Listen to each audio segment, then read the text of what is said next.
My name is Amy Briggs. I'm from Lafargeville, New York. Been married for 22 years. We have two beautiful children. Michael is a great kid. He loves sports. He plays lacrosse. He's bright, top of his class. Daniel was an old soul. He had a soft side of him that was second to none for a kid his age. He wanted to help people. Our neighbor down the road had cancer, and Daniel was by his side every day. Daniel went over and sat and talked to him and held his hand. And after he died, Daniel went over and helped his wife. It wasn't like he was doing it out of obligation either. He did it because he truly wanted to do it. That's who he was. Daniel had really been bullied most of his school career. When he hit high school, it exploded. He didn't fit in with a lot of the crowds. He wasn't into sports. He was into hunting and trapping, which not a lot of kids his age are into. So he had a hard time finding kids who had common interests with him. So that made him a target a lot of the time. It started out with words. He was called just horrible names. It progressed to having trash thrown at him. He was punched in the stomach. He was made to lick a bus window. He was jumped from behind walking to the buses. He was ridiculed for the music he listened to. You name it. They looked for any little thing just to make his life miserable. When he was jumped walking to the bus, the boy told him the night before that he was going to do it. He said to him in a text, "Why? I know you don't like me. That's why I don't come near you. I don't have any interactions with you. I respect that. Why can't you respect me? What have I done to you?" His response was, "Because you're a pussy and you need your ass kicked." It makes no sense to me even today. One of the kids that Daniel had a lot of issues with had texted him. I saw the text myself. And it said, "Why don't you take one of your precious guns and do the world a favor, go kill yourself?" He texted that same kid and he said, "You won't have to worry about me anymore. I'm going to go home and kill myself." And the kid came back with, "Put up or shut up."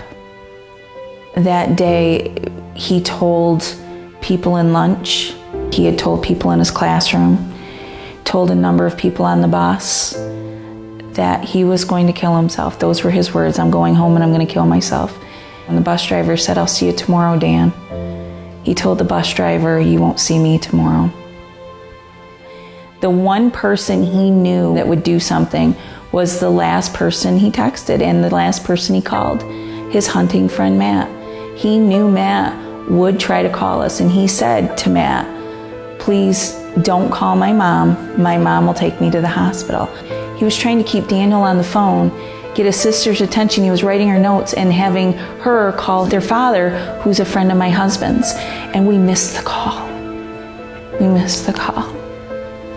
We came out of Michael's basketball game, and my husband Rob said, "I missed a call from Cal. I'll call him when I get home." Next thing happened, literally within a minute of saying that, so our other friend Wally calls. Now, guys don't talk to each other all the time. And Rob runs to the van and he said, "Daniel's talking suicide." I called my next door neighbor and I begged her to go over and check on him. And she walked in the door and she yelled, "Daniel." And she thought she heard him say something, and she shouted out, "We love you." And then she heard the shotgun blast. And I ran to his room, and the sight that I saw was horrific. It was horrific, and I remember hearing myself screaming, but I couldn't feel it.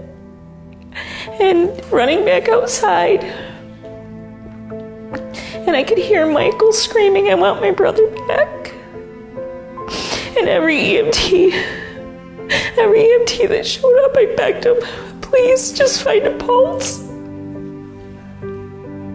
I'll take him any way that I can have him. No, there was none. I've played a million scenarios over in my head what I would do if I was there 30 minutes earlier. Knowing what I know now, I would just wrap him in my arms and just beg him and tell him how much he means to so many people.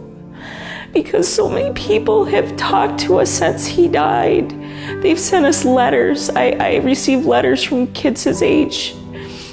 I just wish he knew how much he meant to so many people. He did matter. He does matter. His book bag with his books, still right on the bench where he left it that day. We will never recover from this. Never. When somebody tells you that they are going to kill themselves or they're going to do harm, do something. Tell somebody, give them their 15 minutes. Validate them. Because everybody needs to be validated. When you know there's somebody being bullied, don't be a bystander. You are just as guilty as the bullies when you stand by and do nothing. You see it, you do something about it. You don't want to intervene, then you talk to an adult. And you talk to an adult until somebody does something.